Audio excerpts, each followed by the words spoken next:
kining panaglalis sa bahis pagtuo uso na kay ni karon, siging tinugkaray aning mga pulong sa Ginoo. Panahon ni Kristo, panahon ni Juan nga magbubunyag, naa na ni siya niya ang mga batid sa balaod samas mga Pariseo o mga magtutudlo sa balaod, mao'y kusog kaayong mo analyze sa pagtulunan sa mga propeta, pagtulunan sa Ginoo, labi na gyud sa mga sinulat ni Moises. Ug tungod niini, wa sila magpabunyag ni Juan. Si Juan nga magbubunyag nga nag-andam para ang tao makadawat sa Ginoo nga moabot, wa tuhui sa mga Pariseo ug magtutudlo sa balaod.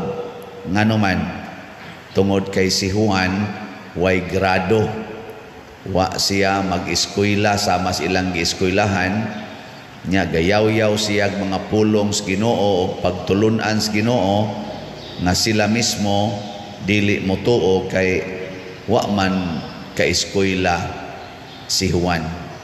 Sa ato sang panahon karon, ang nanaglalis kinisang mga nag-eskwela bahin sa atong tinuhuan, labi na gyud ning mga theologians, labi na gyud na ay mga doctor sa theology nang graduate og mga summa cum laude, mga ngilngig istanan, tagpila na kabuk doctorate dinhi simbahan, doktor sa theology, doktor sa canon law, doktor sa philosophy, kana sila mo na lisod na kaayong tudluan.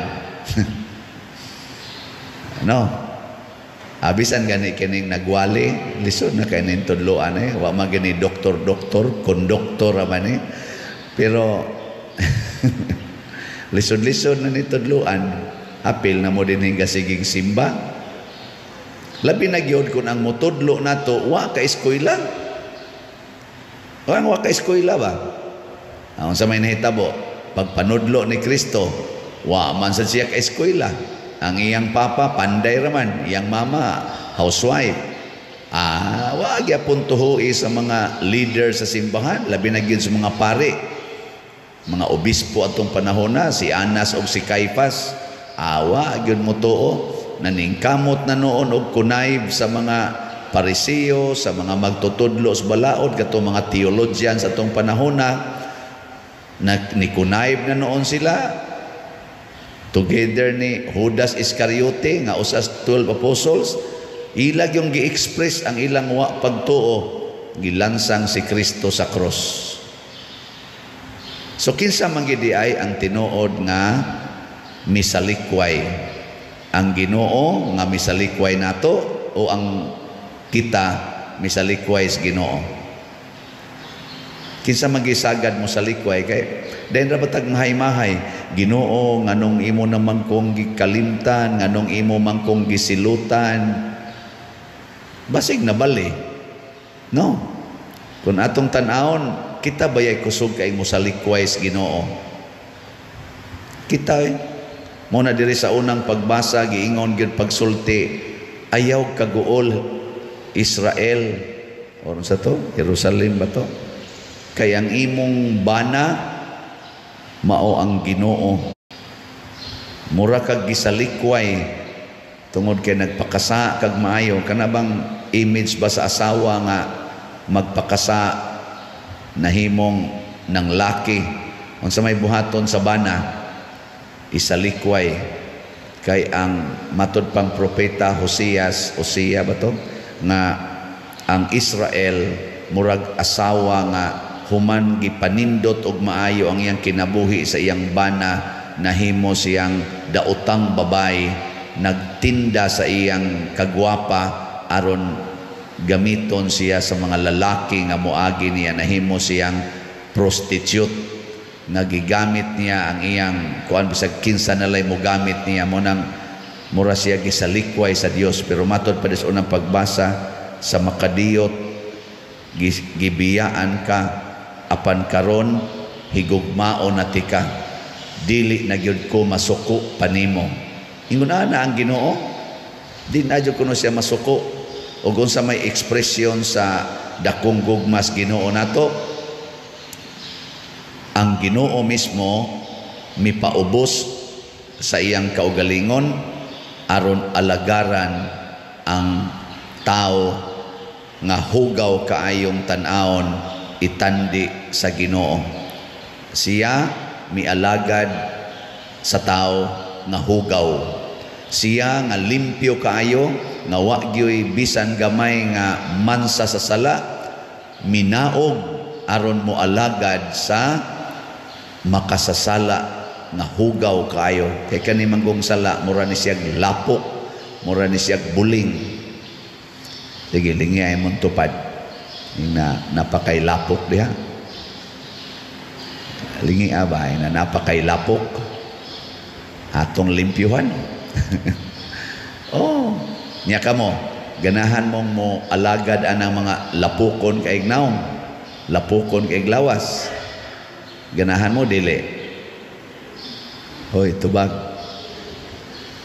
Kana bang mga hugaw kay ignaong, siga kay mata, palpag kay buhok, manuyupay kay ignaong, kawatan kay ignaong, kawatan sa gyud binuhatan, tulisan pa. Zaman, mudawat mo dili. Hoy, awa na, ilhana, liwat mo sa mga Parisiyo ug magtutudlo sa balaod panahon ni Jesus, og panahon ni Juan, wa sila magpabunyag, pasabot dili mi musugot nga imo ming bunyagan, wa sad sila motuo ni Jesus. Ingon siya, ang inyong gibuhat ni Juan nga inyong giputlas liog, ana, tiwasa, mausay buhata ni ining anak sa tao nga giandaman ni Juan og agianan. Gipatay gid siya. Unya ni ron nanimba. Nindot kay mga gisulob. Apil na ning nagwali. Nabitay ni anhi nato dinhi nga gikan siyang na konbikto. 17 katuig ba to? Siyam katuig ba to siyang dito gyud sa Monte. Niya ngari siya nako kay magpatabang nga mabag-o gyud ang iyang kinabuhi. Niya ato ni ron siyang gitabang-tabangan. Nako, isuwat lang ang imong tanan nga background na ay murder, attempted murder, ang conviction ba? Kawat, tulis, iyan ang ipang-angkon niya, iyang gisuwat. Idnam gito ni dawat anang sinuwat niya. Nalipay ko nga niining iyang background ba, gusto siyang mabag-o og moalagad sa Ginoo. Father, di na jud ko ganahan mo balik sa akong kinabuhi. Kaning ana lagi murder, patay gid ba niya kung kamo. Ug moingon turon siya nga gusto na siyang magbag-o niya, anha mo puyo sa inyong balay. Niya mao ni ang iyang kaso, murder, 3 ka counts nga murder, ana niya attempted murder, 2 ka counts inana. Ang sawan, dawat mo. Sige, lingay mo to pa, dawat ka. Gana ba? Lingi abay na mo dawat ka, ani? Uy, nagpanagan na. Mauna, pag-ingon ni Kristo, the least, ang pinakaubos sa gingharian sa Dios, labaw pa ni Juan. Si Juan mao'y kinatasan sa tanang tao nga nataos kalibutan. Apan ang labing ubos, ang labing iwit sa gingharian sa Dios, labaw pa kaniya. Unsa may pasabot ni Jesus, nga siya nga Dios mialagad ni ining mga tao nga akong gihisgutan. Iya paganing giangkon nga maunay iyang presensya, na bilanggo ako og inyo kong giduaw. Ningon pagid siya, unsay buhaton ninyo sa labing ubos, maunay inyong gibuhat nga rinako. Pasabot, kung gusto tang moalagad sa Ginoo og mahimong suod sa Ginoo, kinahanglan sama ni Kristo Mutan-aw gitas labing ubos nga maoy atong Ginoo. Si Mother Teresa og Calcutta ug ang ubang mga santos, ang ilang tan-aw sa labing ubos mao gyud ang Ginoo.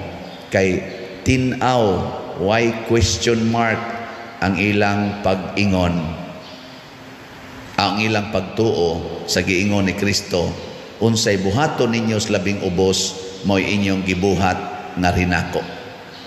Ato ginang timan-ag maayo. Kay dinhita na nga sipyat kasagaran, apil naming mga pari, apil na mga obispo, santo papa, na nga sipyat ang kadaghanan. Kay kusog kay tang mutahod sa mga dagkog gahom, dagkog bahandi, mga dungganan sa kalibutan. Kusog kay tang mutahod. Wa may question ana. Okay kay na mutahod gid nila, pero di unta nato kalimtan nga mas tahuron, mas higugmao nato ang dias ubos. Pero kini ang tumong ani dili pagpagarbo, ang pag-alagad sa labing ubos. Nga mabati nato ba nga naningkamot ta paghanay sa tanan aron pag-alagad sa labing ubos. Kay ang pag-alagad sa labing ubos mauman ang pag-alagad sa Ginoo mismo nga mipaubos sa iyang kaugalingon nganhis kalibutan aron alsahon tang tanan ug iisa ta sa labing taas nga dungog isip mga anak sa Ginoo didto sa gingharias langit. Mao bitan ang law-ay kay paminaon nga kaming mga pari, mga madre mao nanoy mulikay sa labing ubos.